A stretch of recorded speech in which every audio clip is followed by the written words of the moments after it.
Di ba po tayo nag-start? Sige, start po tayo. So, ang ating pag-aaralan po, pamagatang po natin, On to Jerusalem.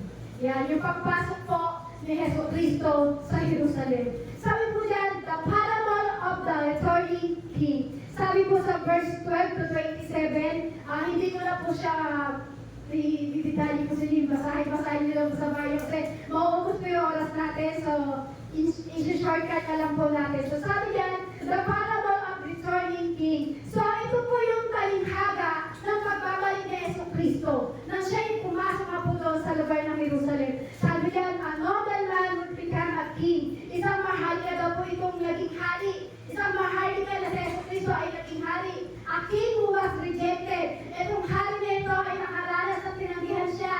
Nakaranas yung king na ito, itong hari na ito, itong si Jesus, nakaranas na nireject siya ng maraming tao. Yung time na pumapasok po siya sa lugar ng Jerusalem.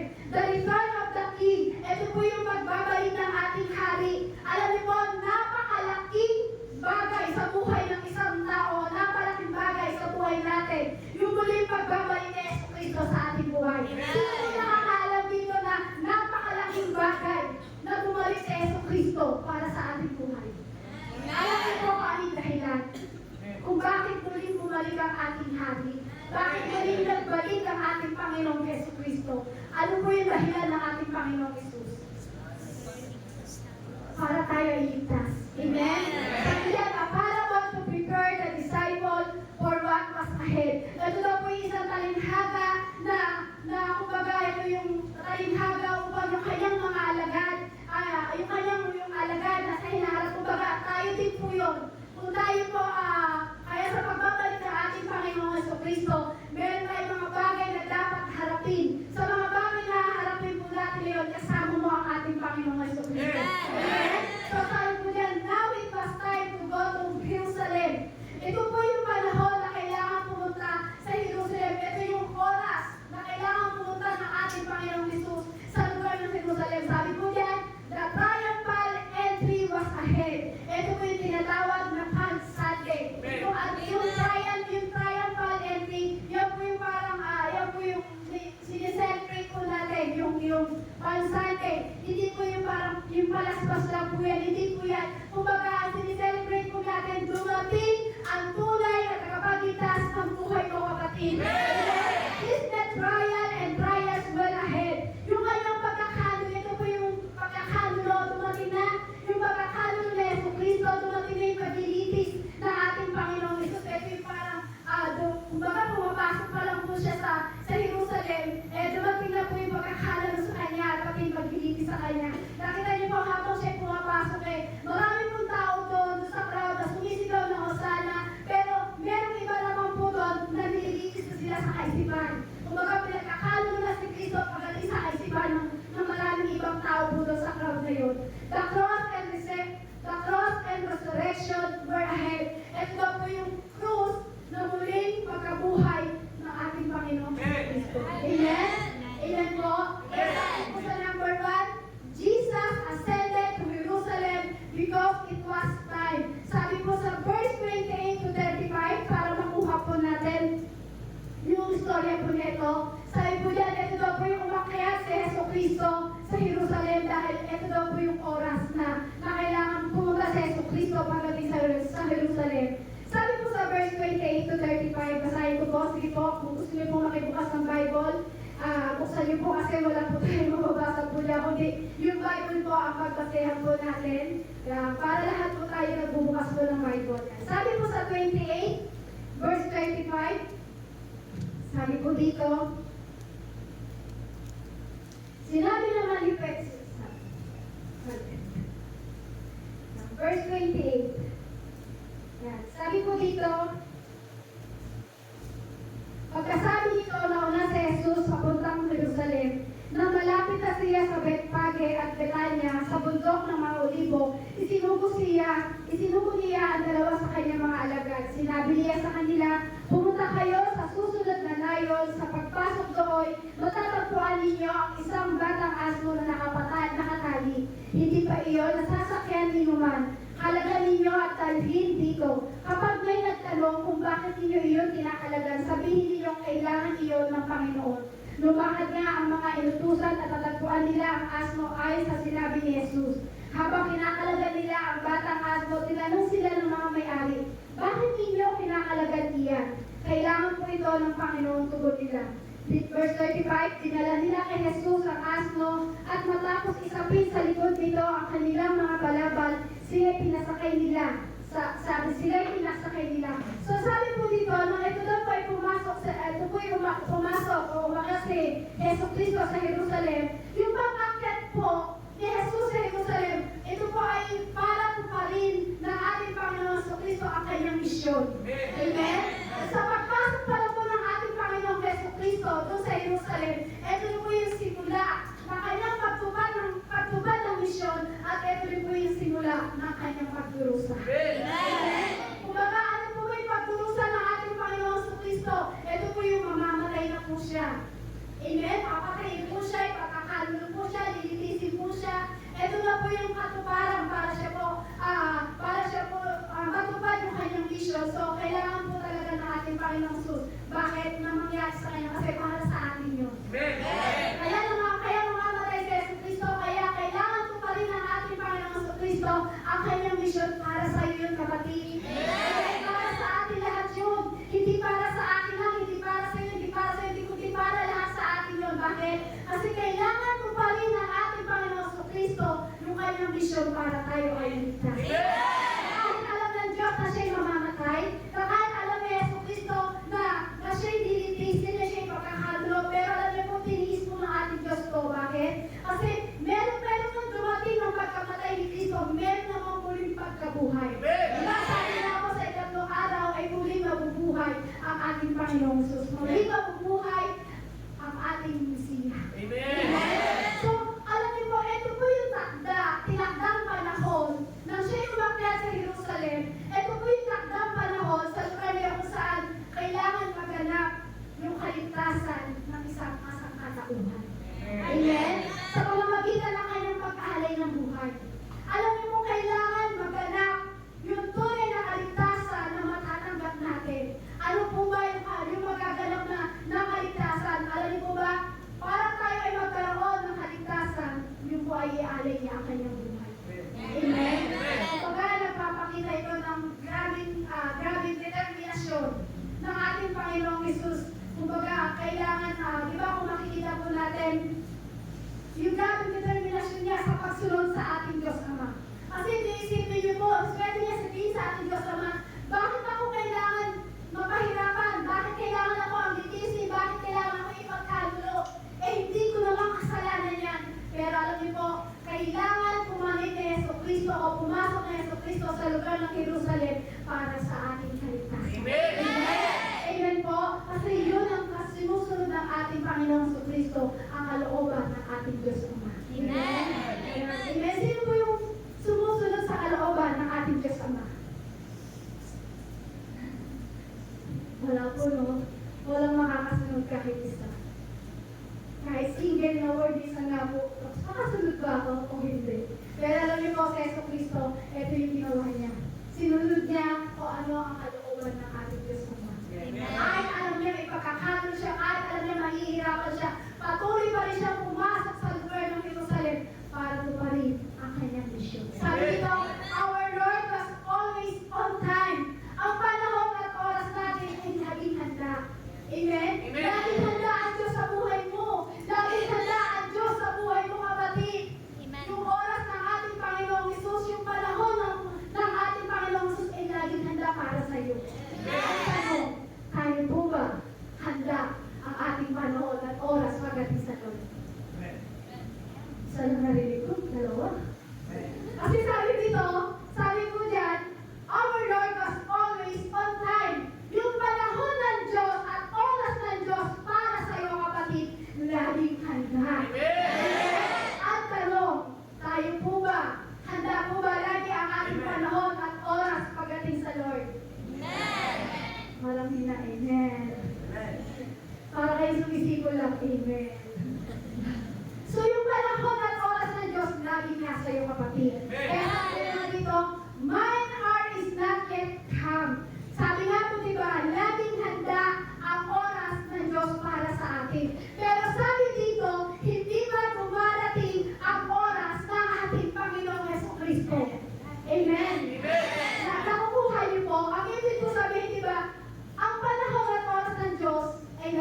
para sa atin. Amen. Pero, sabi po dito, mine hour is not yet come. Pero hindi pa ito ang oras. Hindi pa dumarating ang oras ng ating pagsus. Na ano po sinasabi po dyan? Hindi pa ito yung oras na para magpakita siya ng himala. Amen. Amen. So, meron po kwento dito. Shortcut lang po ito. Yung sinabi po sa John, chapter 2, verse 4. Sinabi po dyan, sinabi ni Jesus sa kanya, Ginang, ano ang kinalaman ng bagay na ito sa akin at sa iyo? Ang aking oras ay hindi pa dumarating. So, ano po ba ibig sabihin ng ating Panginoong Isus? Yung sinabi niya na, hindi pa dumarating ang kanyang oras. So, i-comment ko po sila kasi po yung sinabi ko sa John chapter 2 verse 4, ito po yung sa lugar sa kasalan. So, ito po sa kasalan nito, naubos na yung alak.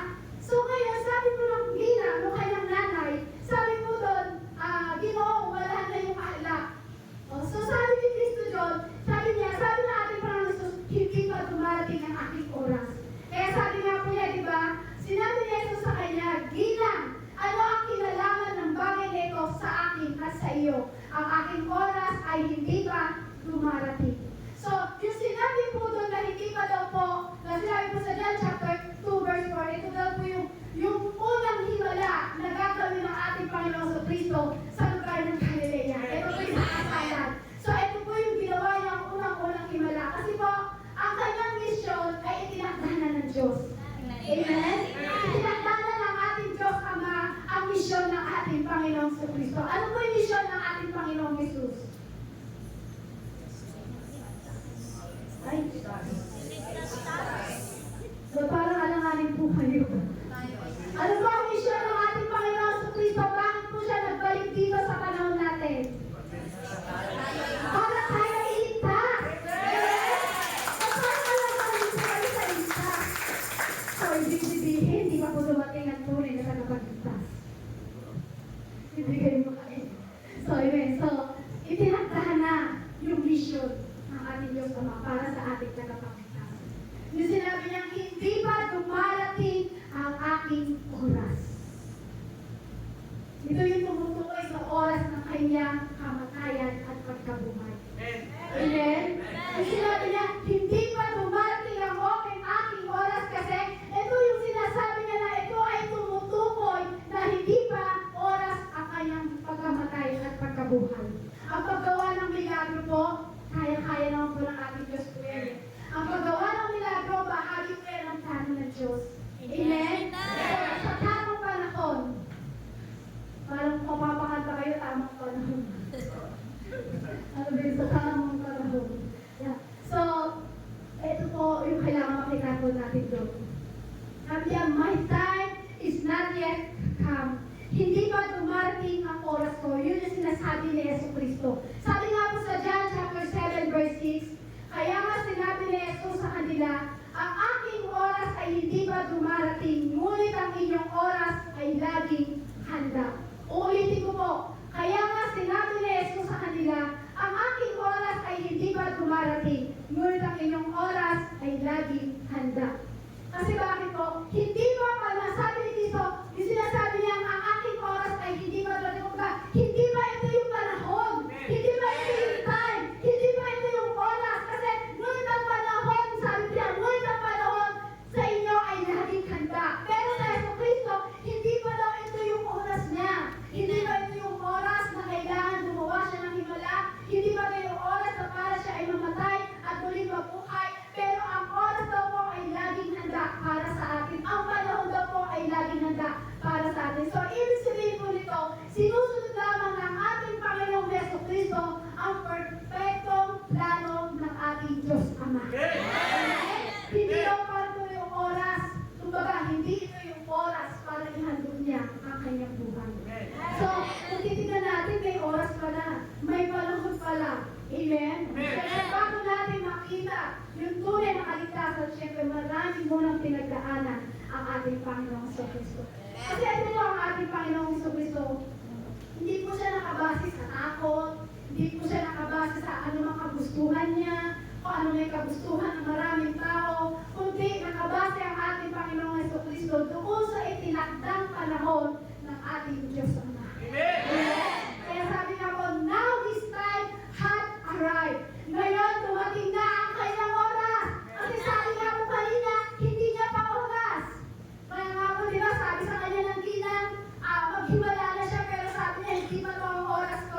Amen? So sabi dito, hindi pa dumarating yung oras, kaya naman po sabi niya, ngayon dumating na ang kanyang oras, God's time. Amen? Dumating na ang oras ng ating Panginoon Jesus para saan? Alam niyo ba kung para saan? Dumating ang oras ng ating Panginoon Jesus para katuparan, ipatupad ang kanyang paghihirap. Yun na yung oras. Sawa sa paghihirap, natupad niya ang paghihirap o pagkamatay ng ating Panginoong Jesus. Yun na yung panahon para gumawa ng milagro ang Diyos sa buhay mo. Bakit? Kasi inahalin niya na yung buhay niya. Amen? Hanggang na itinako ang ating Panginoong Kristo, yun yung time, yun yung panahon, yun yung oras na merong himalang ginawa ang Diyos sa buhay mo. Amen? Kumbaga, tinupad na ng ating Panginoon Kristo yung kanyang isinunod niya yung plano ng ating Diyos Ama sa kanyang buhay. Ay, alam niya na paghihirap ang kanyang mararanasan. Ano po ba yung paghihirap ang kanyang mararanasan? Yung kamatayan. Amen? At yung kamatayan na yun ay magkakaroon ulit ng pagkabuhay. Amen? Kumbaga, pag siya po ay nagkaroon ng muling pagkabuhay, ito po ay upang tubusin ang isang kasantauhan. Amen? Yung siya'y namatay at muling nabuhay, pinatupad ni Hesus Kristo na para tubusin tayo sa lahat ng ating mga kasalanan. Amen po? Ito yung takdang manhod. Di ba sabi na sa lahat ng panahon, Diyos ka sa amin, sa lahat ng oras, nandyan pa. lagi nandiyan ang ating Panginoong Kristo. Amen? Kaya sabi niya, ito yung oras, dumating na, sinatupad niya na, isa sa katuparan niya na, ang kanyang plano, yung plano ng Diyos Ama, na tayo ay tubusin sa isang malaki kasalanan. Amen? Ito yung takdang panahon, sabi ba, ito na ang panahon. Ng ating Diyos Ama sa buhay natin. Amen? Ito na yung panahon na kung ano ang plano ng Diyos Ama sa buhay mo. Sabihin mo, Lord, ito na ang panahon. Na meron kang magandang plano sa aking buhay. Ano yung magandang plano ng Diyos Ama sa ating buhay? Kaligtasan. Ulitin ko po. Ano yung pinakamagandang plano at ano na ang panahon? Amen. Amen? Masaya ko lang po. Kasi, sabi ko nga po ni Pastor kanina, kapag alanganin ka, ibig sabihin dito dumating ang tunay na kaligtasan sa iyo. Pero kapag buong ang sinisigaw na dumating na ang panahon, dumating na yung oras na tinubos ka na ni Yesu Kristo sa iyong kasalanan, ibig sabihin yan, dumating na ang magandang plano ng Diyos sa buhay mo. Walang iba kundi ibinigay sa iyo ang kaligtasan! Walang kaligtasan! Ibinigay ng Diyos! Bakit? Kasi dati kaaway tayo ng Diyos. Sino niniwala dati kaaway siya ng Diyos? Taas ko ang kamay. Yung iba po hindi naniniwala na kaaway siya ng Diyos. Ito po yan. Kwentuhan ko po kayo. Isang araw. So, ito po yan. Dati nang hindi pa natin nakikilala ang Diyos, lahat puro kasamaan ang ginawa natin. Sino dito nagsasabi totoo po yun? Amen? Diba po? Nang hindi pa natin kilala ang Diyos, hindi pa dumating ang Diyos sa buhay natin, di ba? Puro kasamaan yung mga ginagawa natin. Pero nung nakilala mo sa Yesu Kristo at dumating yung tunay na kaligtasan na ibinigay ng Diyos sa iyo, di ba po, nalilesen yung kasalanan na nagagawa natin. Dati kang kaaway, pero ngayon kakampi ka na ng Diyos. Parang ako po, yan, lagi niyo po naririnig po sa akin yan. Ako po yung dating mortal na kaaway ng Diyos. Ako po yung dating sumusumpa sa Diyos. Sabi ko, kung totoong may Diyos, bakit naranasan ko ang pamumuhay na gano'n? Uy, ngayon lang po ba narinig yun? Parang bago po sa pandinig yun. Lagi ko po pinitestimony yun. Dati po akong kaaway ng Diyos. Mortal na kaaway ng Diyos. Dati po ako namumuhay sa kasamaan. Dati po ako namumuhay na punong-puno ng galit. Kasi sabi ko, kung talagang Diyos ka, bakit ko naranasan ang panahon, yung panahon na yun, bakit ko naranasan yung pamumuhay na gano'n? So, alam niyo po, doon ko naranasan, once na dinaan ka pala ng presensya ng Lord, at natutunan ko makakilala sa Panginoon, at yung parang tumawag ka sa pangalan ng Diyos, yun yung oras na ikaw ay binigyan ng kaligtasan ng ating Panginoon. Amen? So, alam niyo po, yun yung pinakamagandang plano ng Diyos sa atin. Yung bigyan tayo ng kaligtasan sa buhay po natin. Amen? Amen po. Ito po yung oras na kailangan nang ialay na Yeso Kristo yung kanyang buhay para sa iyo. Alam mo po yun? Isa tayong makasalanan, isa tayong napakarumi at punong-puno ng pagkakasala sa mundong ito. Pero ang ginawa ng Diyos, sabi niya, ito na yung panahon, ito na yung oras, ito na yung God's time na ipapako ako sa krus, iaalay ba ang aking buhay para sa iyo.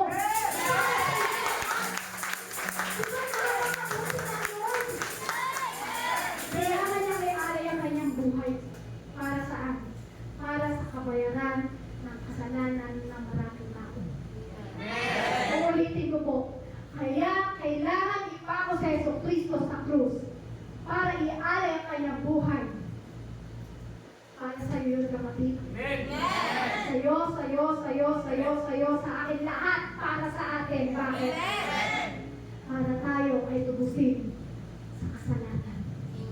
Sino po dito tinubos na sa kasalanan? Lahat po tayo. Amen? So, ibig sabihin po, kung sa Yeso Kristo ay namatay, inalay niya ang kanyang buhay para sa ating mga taong makasalanan. Kung sa paningin ng mundo ay pagkatalo. Amen? Kung sa paningin ng mundo ay pagkatalo kasi namatay nawalan ng buhay. Tama po ba? Kung sa paningin ng mundo. Pero alam niyo po, sa pagkatalo na yun, meron muli ang buhay. Tama po? Amen. Kung sa paningin ng mundo ay pagkatalo dahil namatay, may kamatayan. Pero alam niyo po, muli sa ating Panginoong Heso Kristo, ito yung oras na kanyang pagluluwalhati. Ito po yung oras na namatay siya. Ito yung sukdulan ng pag-ibig ng Diyos na para siya ay mamatay. Kung sa mundo ay pagkatalo, kay Heso Kristo, mga kapangyarihan, ang beseto. Kung sa tingin ng mundo ay pagkatalo, ang pagkamatay ni Heso Kristo, nagkakamali tayo, kapatid. Kung sa paningin ng mundo, kung sa paningin mo ay pagkatalo dahil pinako sa Heso Kristo sa krus, namatay sa Heso Kristo sa krus, pero dumating ang oras ng ating Panginoon Heso Kristo. Kung sa tingin mo ay pagkatalo, meron namang victory!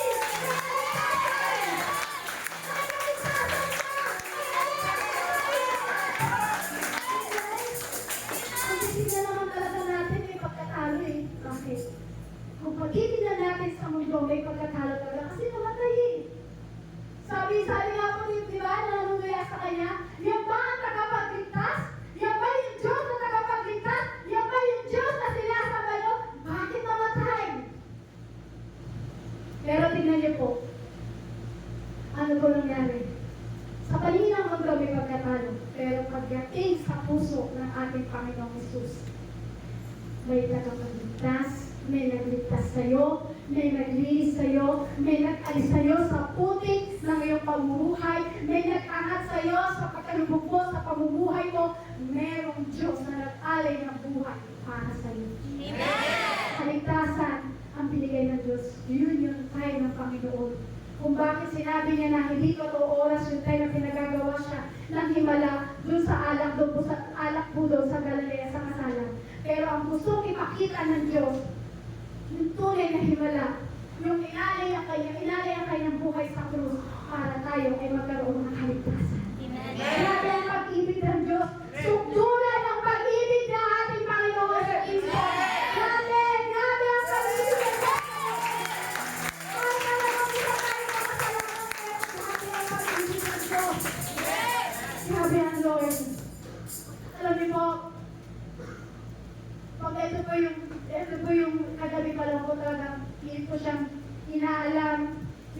sila, hinuhalukay talaga kung gaano alalim yung pag-ibig ng Diyos. Kung hahalukayin natin, kung parang ito yung halukay na hukukayin talaga.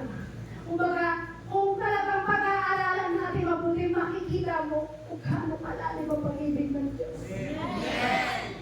Sabi niyo po yung inalay niya yung kanyang buhay para sa atin, para sa iyo. Amen?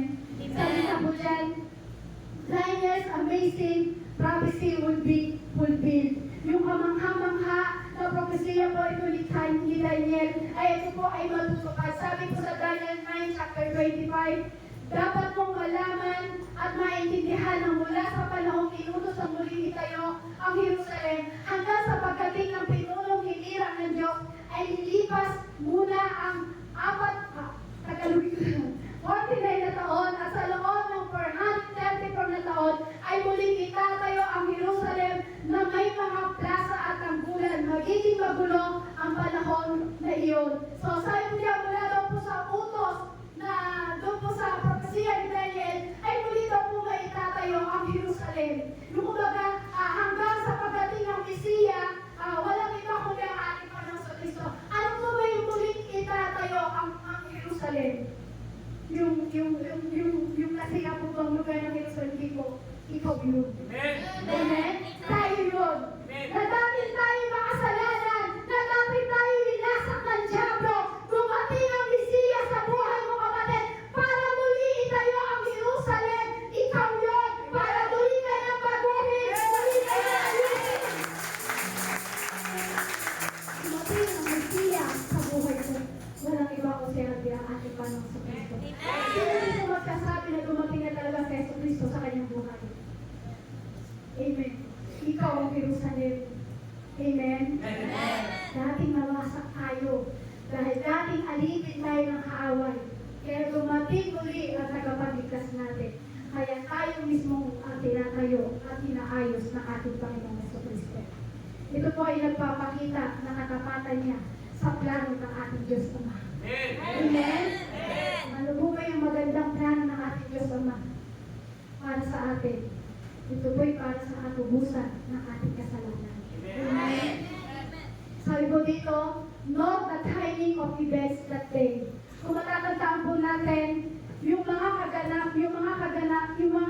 kaganapan sa araw na yun, sa pagpasok ng ating Panginoong Hesus sa Jerusalem. Ang pagpasok po ng ating Panginoong Hesus sa Jerusalem, kumbaga, yung time na isinatawag nilang lingkod ng palaspas.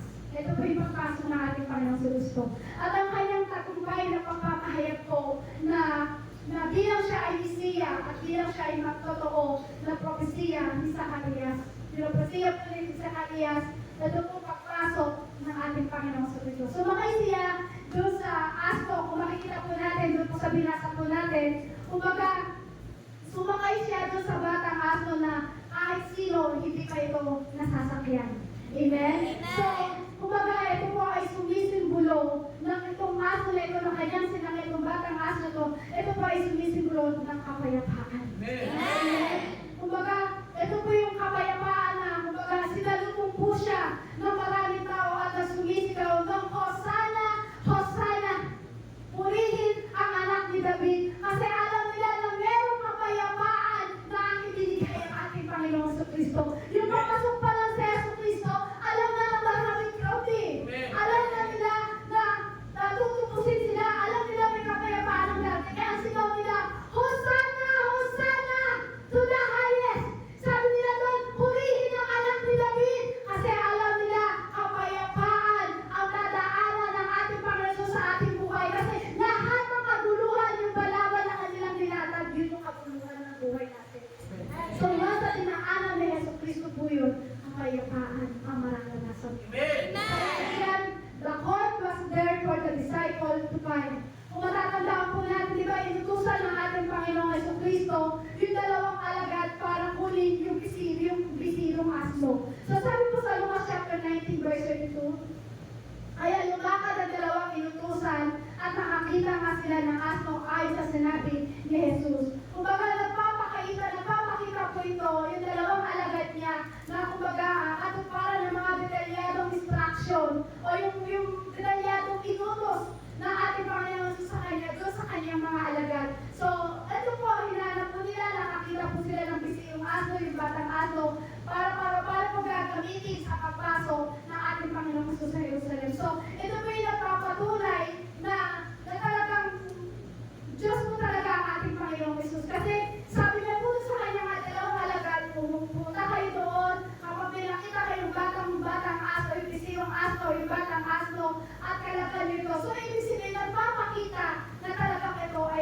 Panginoong Jesucristo. Naalala mo na kumbaga kailangan nilang harapin yung inutos ng Diyos sa kanya, ng Diyos sa kanya katabi nila, di ba? Sabi ng Diyos sa kanila, kapag nakita kayo ng may-ari, sabihin nyo kailangan ng Panginoon. So, may nagawa po kayo yung may-ari. Wala po, di ba? So, ibig sabihin po niyan, talagang kailangan nilang sundin yung inutos ng ating Panginoon Jesucristo. Sabi niya, the honor were there to react as prophesied. Kinuha po ng dalawang alagad yung aso kahit nandun yung may-ari. Halimbawa, ikaw yung may-ari ng donkey. Kinuha yun, ano gagawin mo? Magagalit. Kahit si Vito, kailangan ng Panginoon.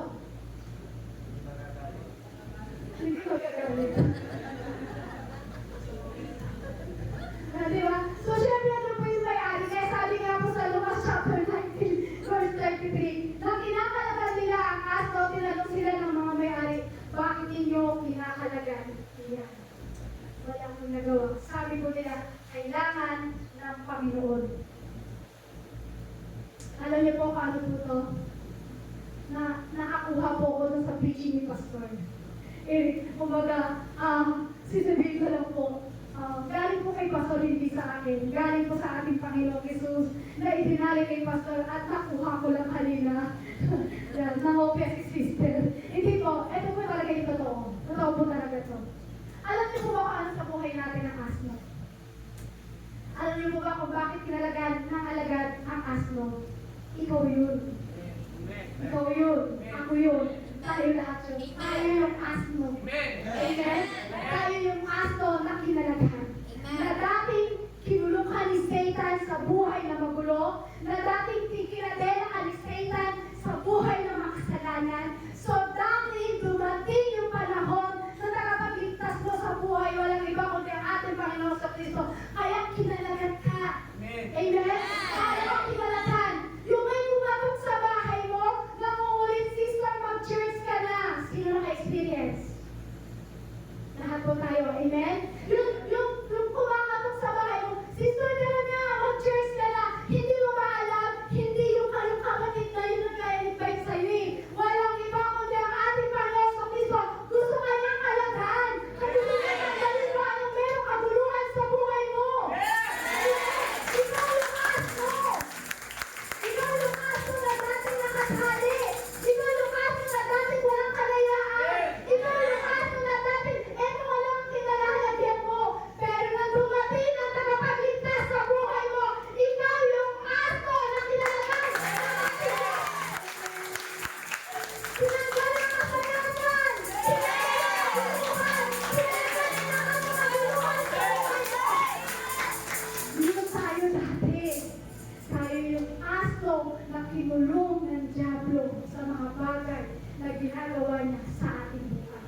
Nang dumating at dinaanan ni Jesucristo ang pamumuhay mo, dumating si Jesucristo sa tahanan mo, pumasok si Jesucristo sa tahanan mo, dumating si Jesucristo sa buhay mo, nakilala mo siya, kinalagan ka na! Kinalagan ka na! Kinalagan ka na! Kinalagan sa buhay mo! Bakit? Pagmamayari ka ng Diyos eh! Tayo ng Diyos! Amen? Tayo ay kinalagan na! Sino ang pinalaya ng Diyos? Sino ang kinalagan ng Diyos? Kinalagan na ba talaga? Kinalagan na ba talaga? And ang God's great plan of redemption was right on His schedule. Ang Diyos na po ay napakaganda ng plano sa buhay mo, kapatid. Amen? Para sa atin, para tayo ay tubusin sa kasalanan. Tinubos ka na ng Diyos sa kasalanan. Sino po dito may nagagawang kasalanan pa? Ulitin ko po. Sino po dito yung may nagagawang kasalanan pa? Teka, hindi ko makita eh. Taas po ulit. Sino po dito may nagagawang kasalanan pa? So lahat po tayo. Amen? Amen? Lahat po tayo. Tayo po ay may nagagawa pang kasalanan. Kaya alam niyo po, ganda ng plano ng Diyos sa atin. Kahit ikaw may nagagawang kasalanan, plano pa rin ng Diyos. Anak, gusto ko kang halagan. Gusto ko tanggalin ano mang paghihirap na ginawa ng Diyos sa'yo. O ano man sa akadinaya ng kaaway, gusto ko kang tanggalin dyan. Ganun kabuti ang Diyos sa atin.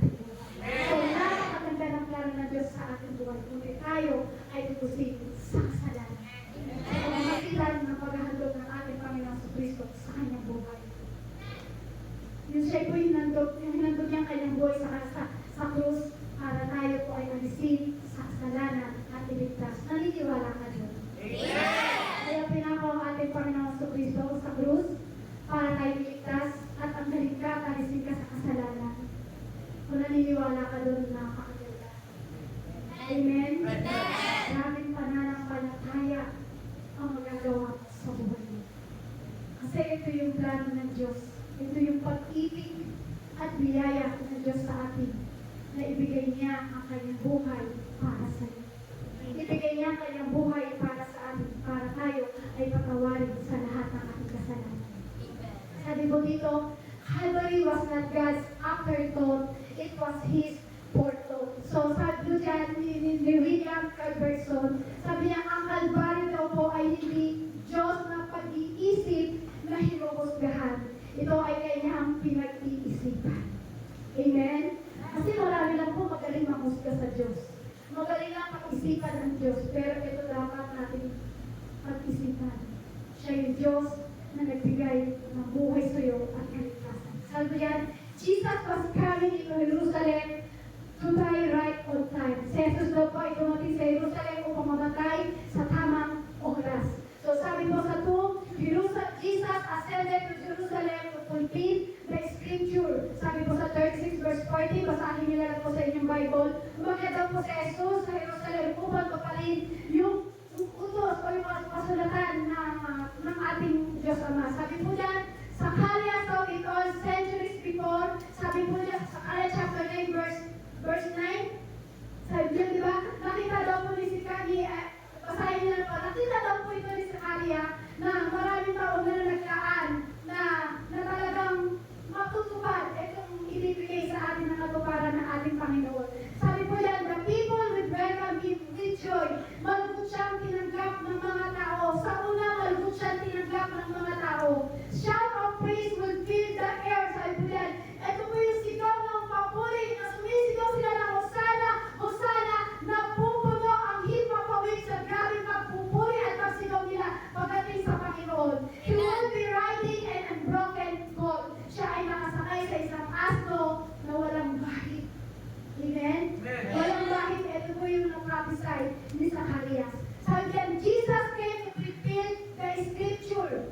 Dumating si Jesus upang tuparin yung kasulatan, yung kumbaga yung pinutos ng Diyos, yung isang katuparan niya, paano yung talagang mission ng ating Panginoon. So sabi niyan, ito po yung time na para sa katuparan ko, sabi niya, His birth in Bethlehem, yung kanyang kapanganakan sa Bethlehem. Sabi po sa Micah chapter 5 verse 2, sinabi ng Panginoon, Bethlehem Ephrata, kahit na isa ka sa pinakamaliit na bayan ng Muda, manggagaling sa iyo ang taong maglilingkod sa akin bilang pinuno ng Israel. Ang kanyang mga pinuno ay kilalang-kilala noong unang panahon.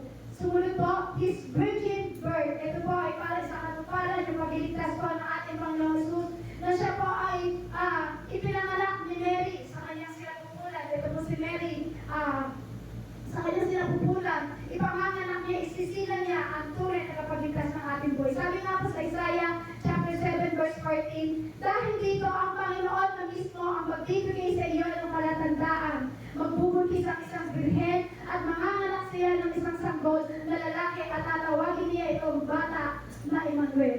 So, ito po yung katuparan na kailangan isilang ni Mary yung ating tagapagligtas. So, sumunod, His rejection by men. Sabi po sa Isaiah chapter 53 verse 3, hinamak siya at tinakwil ng mga tao, dumala siya ng mga sakit at hirap, tinalikuran natin siya, hinamak at hindi pinahalagahan.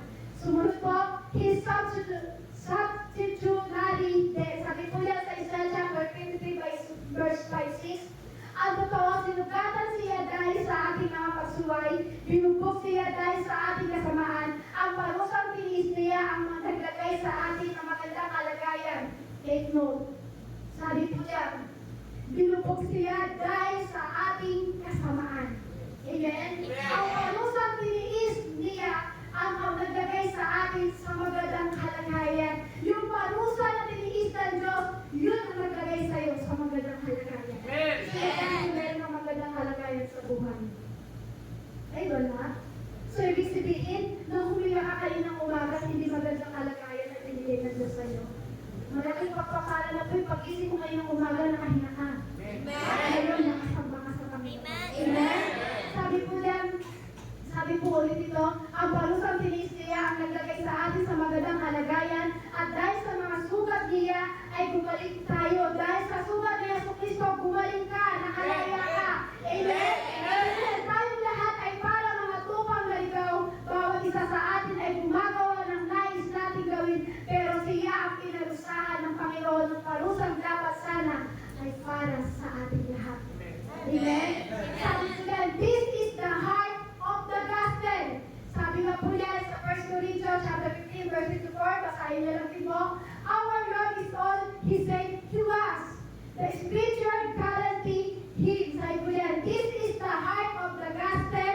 Sabi po yan sa 1 Corinthians, basahin niyo lang po sa inyo, para natin sa marinig niyo po, sapagkat ibinigay ko sa inyo ang pinakamahalagang aral na ibinigay sa akin ni Jesucristo. Namatay upang iligtas tayo sa ating mga kasalanan ay sa kasulatan. Iniligay siya muling na buhay sa ikatlong araw, ayon din ang kasulatan. Muling mabubuhay ang ating Diyos.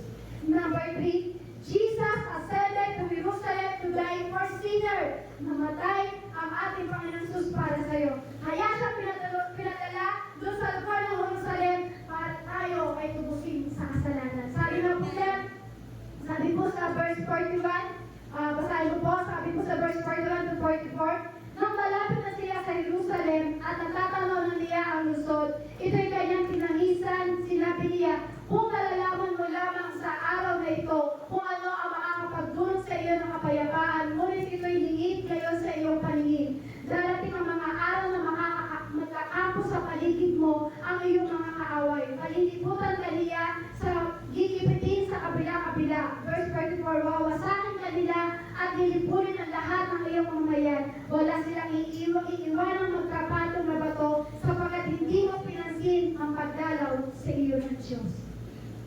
Sabi po yan, kaya po dito pumunta sa Jesucristo para po sa atin at para tayo ay ibusin. Pero minsan tayo mga tao hindi natin pinansin ang Diyos. Sabi nga po dito, the love of Jesus brought Him to this earth. Ang pag-ibig ni Jesus kung bakit siya bumaba sa mundo natin. Ang pag-ibig ni Jesucristo kung bakit siya pumunta sa mundo natin para sa ating mga kasalanan, para tayo ay tubusin. Grabe ang pag-ibig ng Diyos. Sabi ko, the love of Jesus brought Him to Jerusalem. Ang pag-ibig ni Jesus ang nagdala sa Kanya sa Jerusalem. Ang pag-ibig ng Diyos ang nagdala para sa iyo. Amen! Amen! Alam mo mga kapatid, kung bakit ka narito sa oras na ito? Ikaw yung Jerusalem na muling itinayo ng Diyos. Ikaw yung muli niyang kilala sa kanyang templo para ikaw ay muling mabuhay. Amen! Kaya napunta ka rito dahil sa pag-ibig ng Diyos. Amen! Hindi sa pag-ibig ng kapatid mo, hindi sa pag-ibig ng katabi mo, hindi sa pag-ibig ng asawa mo. Kaya ka napunta sa lugar na ito dahil yan sa pag-ibig ni Jesucristo. Amen! Hanggang His arrival is confident, His ending. Kasi alam niyo po kung bakit ka muli dinala ng Diyos dito? Na ikaw na muli niyang inatay at muli niyang ililigtas at muli niyang palalakasin. Kasi bakit? Yung bagyo ating mga kaaway, makarating yan eh. Uudyoan ka yan, ang kaaway na yan. Amen? Sabi niya, His arrival would lead to the cross.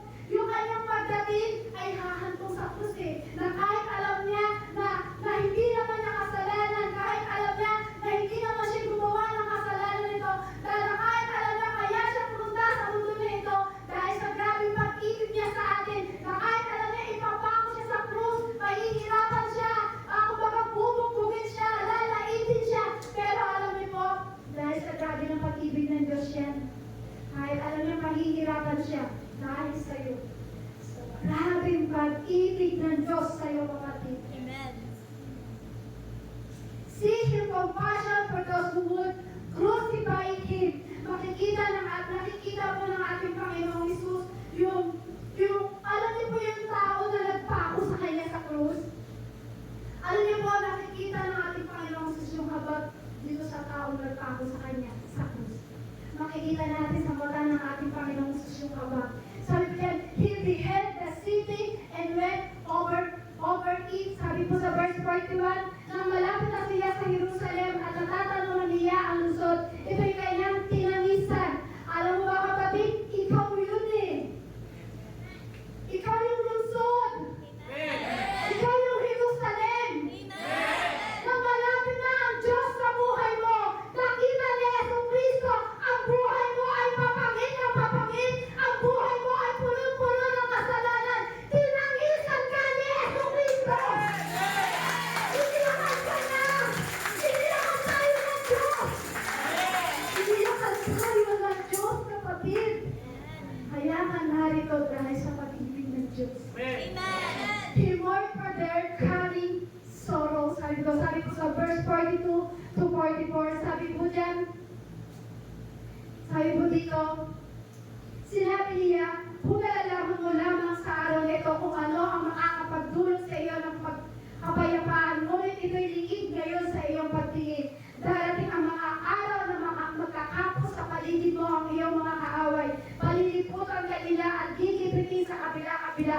Wawasakin ka nila at lilipunin ang lahat ng iyong mamayan. Wala silang iiwan ng magkapatong na bato sapagat hindi mo pinapansin ang pagdalaw ng Diyos. Sabi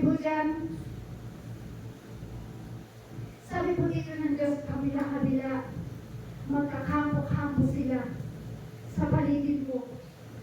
Ano po yun? Kapag hindi mo pinapansin yung pagdalaw ng Diyos sa buhay mo, kung hindi mo pinapansin ang pagtawag ni Jesucristo sa buhay mo, kabila-kabila ang kaguluhan na papaligid sa iyo, lahat ng kaguluhan, lahat ng kaaway mo ay magkakampo kapag hindi mo pinansin ang pagtawag ng Diyos sa iyo. Sabi dyan, he went because they had missed their time. Sabi po sa verse 44, wawasakin ka nila at lilipulin. Kapag hindi mo pinansin ang pagtawag ng Diyos sa iyo o yung pagtawag ng Diyos sa iyo, kapag hindi mo pinansin yan, sabi po dyan, wawasakin ka. Wawasakin ka ng dyablo. Wawasakin anumang meron na maganda sa buhay mo kapag hindi mo pinansin ang pagtawag sa iyo ng Diyos. Kasi ang dyablo, yan ang pinapangyarihan niya. Wasakin ka, patayin ka, bigyan ka ng kaguluhan. Yan ang yung kapangyarihan ng dyablo.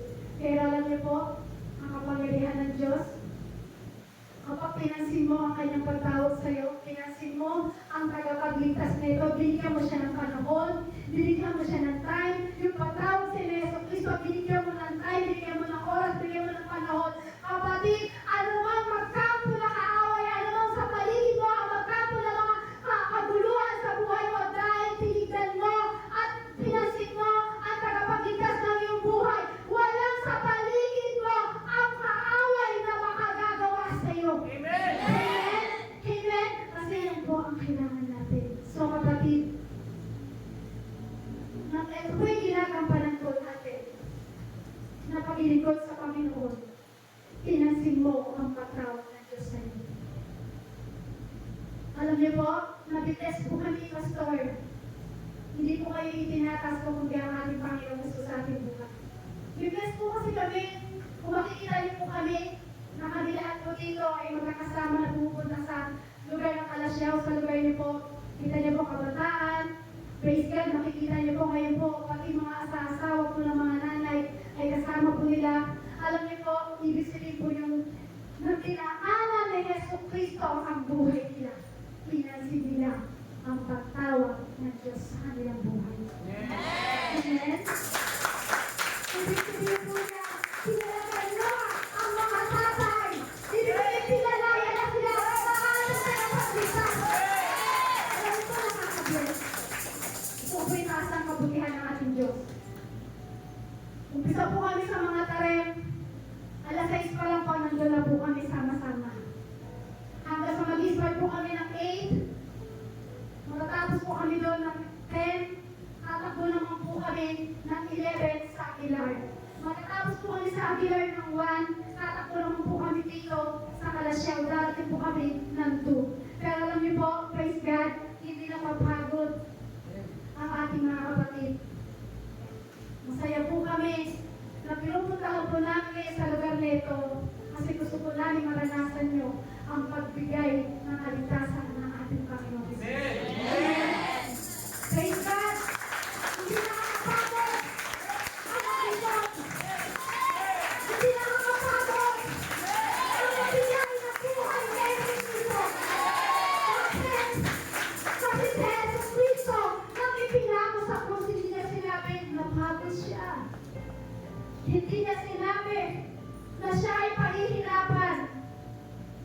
kapatid, kaya ka narito sa oras na ito.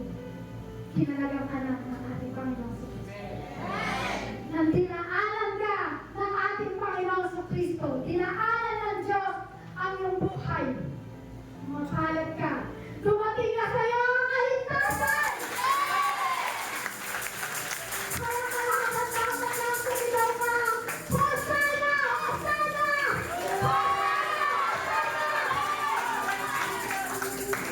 Kaya po'y tumayo sa ating Panginoon sa Kristo. Uy, ikaw kapatid. Kaya ka narito sa lugar na ito. Kaya ka napunta sa lugar na ito. Dahil yan sa pag-ibig ng Diyos. Dahil sa pag-ibig ng Diyos, may ginawang himala sa buhay mo.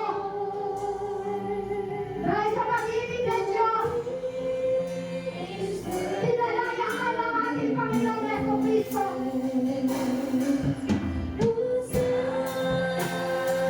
Dahil sa pag-ibig ng Diyos, binigyan ka ng kaligtasan. Dahil sa kaligtasan, ay binigyan ng Diyos sa'yo.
Panginoong Isus, sa oras na tawagan, tinataas ka namin ang tulong sa aming buhay.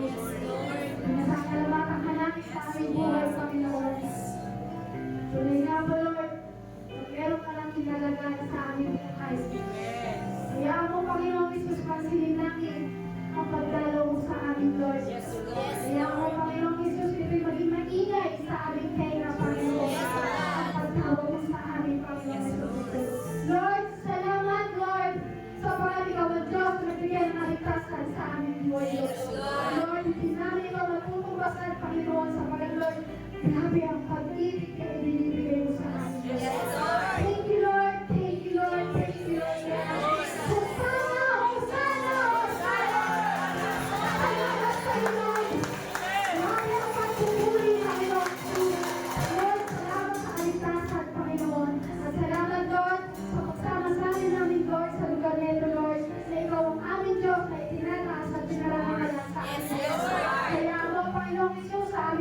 magkahiwalay-walay, Lord. Iingatan mo ang bawat isa, Lord.